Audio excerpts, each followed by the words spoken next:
जय श्री राम, जय श्री महाकाल। ये वाला वीडियो एक बहुत ही एक्सक्लूसिव और मेरे हिसाब से ये मेरे दिल के भी काफ़ी करीब वीडियो है। ये वीडियो बात करता है स्पेसिफिकली डिफेंस सेक्टर की। और डिफेंस सेक्टर पिछले कुछ साल से कैसे चला है वो आप भी जानते हैं, मैं भी जानता हूँ।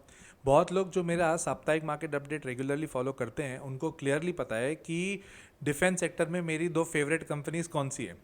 इस वीडियो के थ्रू मैं आपको एग्जैक्टली ये बताना चाह रहा हूँ कि डिफेंस सेक्टर को देखते कैसे हैं। तो ये बाइंग सेलिंग रिकमेंडेशन नहीं है, पूरा डिटेल एनालिसिस है कि किस तरह से डिफेंस सेक्टर को देखा जाना चाहिए। और तो और अगर आप इसके अलावा मेरा एक्सक्लूसिव कंटेंट देखना चाहते हो तो इस वीडियो के नीचे ज्वाइन का बटन है यार, ज्वाइन दबा दो और अपने एक्सक्लूसिव मेंबर ग्रुप का पार्ट बन जाओ, जहां पर आपके कमेंट्स सराहकों पर होते हैं और जहां पर मैं एक एक कमेंट के ऊपर सबके वीडियोस बना भी रहा हूं, जो भी आपको डाउट्स है उसमें सॉल्व कर भी रहा हूं। राइट। डिफेंस सेक्टर को मैं चैप्टर्स में डिवाइड नहीं करूंगा, पॉइंट्स में करूंगा। अब पॉइंट्स में सबसे पहले अपन समझ लेते हैं कि 2017 के पहले डिफेंस स्टॉक्स को कोई देखता भी नहीं था और आज के तारीख में डिफेंस सेक्टर के पीछे सब भागते हैं, रुकते नहीं है, भागते हैं। क्यों? क्योंकि 2017 के पहले गवर्नमेंट का इतना इंटरेस्ट डिफेंस सेक्टर में इतना नहीं था। अब 2017 की जो एक रिपोर्ट थी, जो C&AG की रिपोर्ट थी, उसके हिसाब से अगर मैं देखूँ ना तो वो क्लियरली बोल रहे थे उस समय हमारे पास में जो डिफेंस इक्विपमेंट्स थे, अगर वॉर हो जाता तो हमारे पास 10-15 दिन से ज़्यादा का लड़ने का सामान ही नहीं था। 10-15 दिन से ज़्यादा के ज़्यादा हमारे पास आर्मी के एम्यूनिशंस ही नहीं थे, एज पर C&AG रिपोर्ट। अब ये वाली रिपोर्ट एज ऑफ नाउ अगर आप देखोगे, करीब 2017 के बाद अगर मैं देखूँ तो 9 साल हो गया। अब वो रिपोर्ट मेरे हिसाब से मायने भी नहीं रखती, बट उस समय सिचुएशन अलग थी। तो आप एक चीज़ समझिए कि जब भी आप कोई भी सेक्टर में पैसे लगाते हो ना, तो आपको ये देखना बहुत ज़रूरी है कि गवर्नमेंट का इंटरेस्ट उसके ऊपर है या नहीं। अगर गवर्नमेंट का इंटरेस्ट नहीं है, हम उसके ऊपर पैसे नहीं लगा सकते, क्योंकि गवर्नमेंट का इंटरेस्ट नहीं होगा तो फंडिंग कहाँ से आएगी, राइट? तो ऑर्डर्स कहाँ से आएंगे, बराबर? तो 2017 के बाद कहानी पलटी।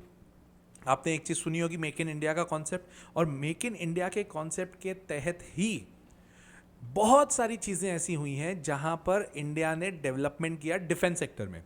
मैं यहाँ पे किसी भी पॉलिटिकल पार्टी की तारीफ करने के हिसाब से नहीं आया हूँ या किसी भी पॉलिटिकल पार्टी की बुराई करने के लिए नहीं आया हूँ। मैं आपको क्लियर विजन बता रहा हूँ कि आप स्टॉक मार्केट में इन्वेस्ट करते हो, तो जब आप इन्वेस्ट करते हो तो गवर्नमेंट का कितना इंपॉर्टेंस होता है ये आपको समझ में आना चाहिए।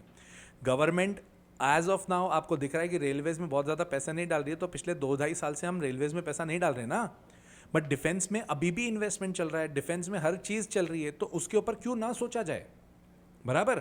अब 2017 के बाद कहानी पूरी चेंज हुई, मेक इन इंडिया का कॉन्सेप्ट आया। मेक इन इंडिया का कॉन्सेप्ट आया, आप एक चीज़ डेटा आप खुद भी देखना, एक ज़माने में मतलब उस समय पे हम लोग डिफेंस के जो एक्सपोर्ट करते थे ना, वो 1500 करोड़ के करीब करीब एक्सपोर्ट करते थे हमारा स्टॉक, ठीक है? उसमें हम क्या करते थे, नॉर्मली हम लोग उसमें एक्सपोर्ट करते थे ये जो बुलेट प्रूफ जैकेट्स होते हैं, ये सब। एज ऑफ नाउ BEL-HAL के बाद में अब हम हेलीकॉप्टर्स के साथ में, रडार सिस्टम के साथ में सब कुछ एक्सपोर्ट कर रहे हैं, ठीक है?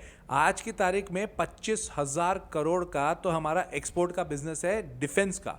तो अब आप सोचो 10 साल में इंडस्ट्री 1500 करोड़ से बढ़ के 25,000 करोड़ अगर जा रही है, तो मतलब कितना ज़्यादा स्कोप बना। स्कोप बना किसका होगा? इन्हीं का तो बना है। अब वो कौन सी कंपनीज होंगी, कैसे होगा, मैं आपको आगे बताऊंगा। एक कॉन्सेप्ट आप प्लीज ध्यान से समझिएगा, दैट इज पॉजिटिव इंडिजेनिसेशन लिस्ट। अब ये क्या बला है भाई? ये बला को अगर आपने नहीं देखा है तो आप डिफेंस सेक्टर में इन्वेस्ट नहीं कर सकते। क्या है ये चीज़? गवर्नमेंट ने क्लियरली एक चीज़ मेंशन कर रखी है कि कुछ ऐसे प्रोडक्ट्स हैं जो आप इंडिया में इंपोर्ट नहीं कर सकते, आपको इंडियन कंपनी से ही खरीदने पड़ेंगे, आपके पास ऑप्शन नहीं है, बराबर? तो ऐसे कौन से प्रोडक्ट है? पहले एक ज़माने में उसके ऊपर सिर्फ 150-200 प्रोडक्ट हुआ करते थे, फिर धीरे धीरे गवर्नमेंट ने कभी 300, कभी 400, ऐसे करते करते लिस्ट बनाते गई। जो जो इंडिया में मेक इन इंडिया के कॉन्सेप्ट पे बनते गए, वहाँ पे भी इनको ऐड करते गए। एज ऑफ नाउ 2025 की लास्ट जो डेटा मेरे पास आया, उस हिसाब से अगर मैं देखूँ तो एज ऑफ नाउ 5,500 प्रोडक्ट्स ऐसे हैं जो इंडिया में आप इंपोर्ट नहीं कर सकते, आपको इंडियन कंपनी से ही लेने पड़ेंगे, और ये सारे के सारे डिफेंस के इक्विपमेंट्स हैं। मज़ेदार बात यह है, इसमें क्या क्या इन्वॉल्व होता है पता है? इसमें होता है रडार सिस्टम। कौन सी कंपनी बनाती है? Bharat electronics limited, right. दूसरा टैंक्स, तीसरा सबमरीन, मझगांव डॉक को ध्यान रखिएगा, ठीक है? फिर LCA के प्रोडक्ट्स, मतलब लाइट कॉम्बैट एयरक्राफ्ट जो होते हैं उसके प्रोडक्ट, जो तेजस के कंपोनेंट्स हैं, वो कौन बनाता है? HAL। अब आप 2 मिनट सोचो, इतने प्रोडक्ट्स का अगर इंपोर्ट हमने बैन कर दिया तो ये बनाएगा कौन? Indian companies. और इंडियन कंपनीज को ऑर्डर देगा कौन? Indian government. और अगर गवर्नमेंट का ऑर्डर आता है तो ये बड़ा ऑर्डर होता है, इसमें कोई डाउट ही नहीं है। अब यहां से अगर आपने स्कोप देखा है और आप सोचते हो कि मैं डिफेंस सेक्टर से एग्जिट कर लूं क्या, मैं डिफेंस सेक्टर को छोड़ दूं क्या, तो फिर क्या करोगे? रेलवेज में डाल दो, जिसमें अभी स्कोप ही नहीं दिख रहा। दूसरी चीज, बजट का एलोकेशन बहुत इंपॉर्टेंट है।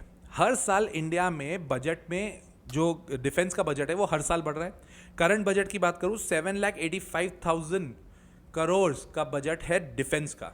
तो स्कोप वाइज आपको क्या लग रहा है? गवर्नमेंट का इंपॉर्टेंस नहीं है यहाँ पे? गवर्नमेंट बजट नहीं बना रही, गवर्नमेंट पैसे नहीं डाल रही, क्या करूं मैं उसके बाद में भी? अब आप बोलते हो सर आप है ना डिफेंस के लिए बहुत पॉजिटिव रहते हो, क्यों नहीं रहूं? इतना स्कोप है। अब होता क्या है, कुछ टाइम के फ्लक्चुएशन के चक्कर में, कुछ टाइम के गिरावट के चक्कर में लोग इसको नेगेटिव ले लेते हैं। अब इसको तुम नेगेटिव ले लोगे तो ले लो भाई, कोई फर्क नहीं पड़ रहा है, but at the end situation सही नहीं है एनालिसिस की। एनालिसिस के हिसाब से मैं बात करूं, डिफेंस सेक्टर के साथ में रिन्यूएबल एनर्जी के साथ में सेमीकंडक्टर, अभी ये फ्यूचरिस्टिक सेक्टर है ना। आईटी बैंकिंग इतना फ्यूचरिस्टिक नहीं दिख रहा है आपको, मल्टी बैगिंग उसमें नहीं मिलेगी, अच्छे रिटर्न्स उसमें भी मिलेंगे, मेरे को उसमें डाउट नहीं है, राइट। तो अब आ जाते हैं कुछ कुछ कंपनीज के ऊपर, उसके ऊपर भी ध्यान देना जरूरी है। HAL की बात करते हैं, टेक्निकल्स के ऊपर बात करते हैं। HAL का मैं सपोर्ट रेजिस्टेंस सबका बताते रहूंगा। HAL का 3400 का सपोर्ट है, 4565 का रेजिस्टेंस है। देखो अब गैप बढ़ गई है डिफेंस में अब बहुत ज़्यादा गैप है, तो वो गैप को आपको प्ले ऑफ करना पड़ेगा, ऑप्शन नहीं है, राइट। BEL की बात करते हैं 430 और 470, मतलब हर जगह 15% का तो डिफरेंस है, मैं क्या करूँ? अब वो बन गया है उतना डिफरेंस। टेक्निकल एनालिसिस अगर आपको इतनी डीप में सीखना है तो मेरा कोर्स है द लॉजिकल इन्वेस्टर, आप लोग सब जानते हैं, ठीक है। आप उसमें इतनी डिटेल में पढ़ोगे तो आपको समझ में आएगा कब एंट्री करनी है, कब एग्जिट करनी है, कब आपने एग्जिट करके अपना प्रॉफिट बुक करना है, कब हमें स्टॉप लॉस लगाना है, सारी चीज़ें सिखाई जाती है, फंडामेंटल टेक्निकल दोनों। लाइव क्लास होती है, सैटरडे संडे की क्लास होती है, मैं खुद पढ़ाता हूँ और 1 घंटा पढ़ाता हूँ, 1 घंटा आपसे बात करता हूँ ताकि पर्सनल टच बना रहे। अभी 15 मई से मेरी नई बैच चालू भी हो रही है, तो अगर आप रजिस्टर कराना चाहते हैं तो स्क्रीन पर आपको नंबर दिख रहा होगा, उस पर कॉल करिए, खुद को रजिस्टर कराइए, राइट। जेन टेक्नोलॉजीज, ये टेक्नोलॉजी वाली कंपनी हो गई। 1600 और 1800 इसमें थोड़ा कम है, फिर 10% का ही है। GRSE 2000 और 3000 हो गया। इसमें मैंने जब 3 हफ्ते पहले GRSE के बारे में बोला था साप्ताहिक मार्केट अपडेट में, जिन लोगों ने पैसे बनाए कॉन्ग्रेचुलेशंस फॉर दैट। जिन लोगों ने नहीं बनाया ठीक है, कोई बात नहीं, हम लोग नया अपॉर्चुनिटी ढूंढ लेंगे। BDL ये कंपनी करती क्या है? डायनामिक्स लिमिटेड, ये बनाती है बुलेट्स, मिसाइल्स। 1150 1600 और फिर मजगांव डॉक 2100 और 33,000, मतलब 30% से ज़्यादा, 35% से ज़्यादा का उसका रेंज बन गया है।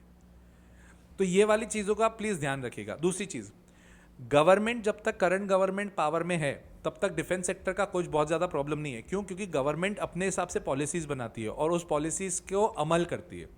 हाँ, अगर गवर्नमेंट चेंज होती है तो डिफेंस सेक्टर के ऊपर अच्छी खासी गाज गिरेगी for a temporary point of time, मतलब 1-1.5 साल डिफेंस सेक्टर नहीं चलेंगे, बट वो अभी हाथों हाथों होते हुए दिख नहीं रहा। तो जब होगा तब मैं आपको बताऊंगा मैं कहीं जा रहा हूँ, मैं आप लोगों के साथ ही हूँ, राइट। आपके फेवरेट स्टॉक्स कौन से हैं डिफेंस के? कमेंट करके बताइएगा, शेयर करिएगा अपने दोस्तों के साथ जिसको डिफेंस के बारे में डिटेल सीखनी है। और तो और ज्वाइन कर लीजिएगा कोर्स भी और एक्सक्लूसिव मेंबर्स का ग्रुप भी, ताकि एक्सक्लूसिव कंटेंट आपके पास जल्द से जल्द पहुंचे। मिलता हूं मैं अगले वीडियो में। टिल देन जय श्री राम, जय श्री महाकाल।